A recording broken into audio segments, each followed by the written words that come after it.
Activist and commentator Don DeBar joins us now from Austin, New York. Mr. DeBar, welcome to the program. Walk us through the recent protests that we're seeing against the G7 summit. Well, let's start with the fact that it's taking place in an occupied country. Japan is an occupied country. Ask the people of Okinawa that, for example.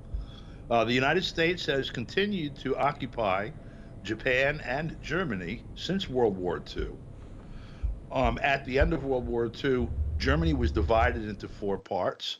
One part for the UK, one part for the US, one part for France for some reason, and one part for the Soviet Union.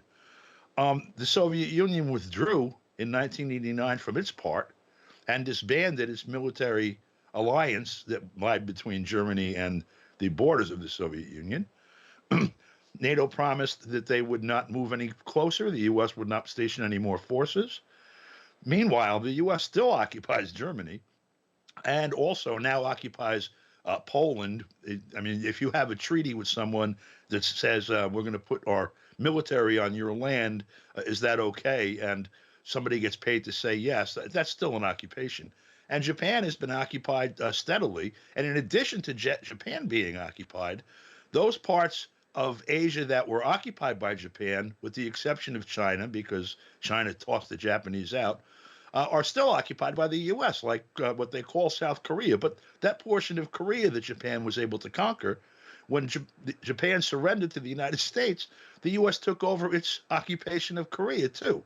So most recently, the U.S. military base in Okinawa, which takes a huge portion of the real estate of that part of Japan, was expanded against the wishes of the people of Okinawa.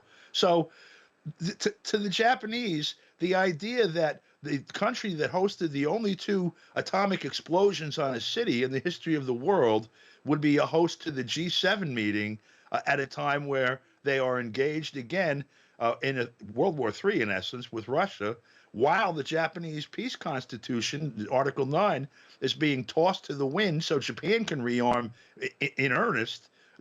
Of course, the people there are upset, and you may see a change of regime in Japan over this once people catch on.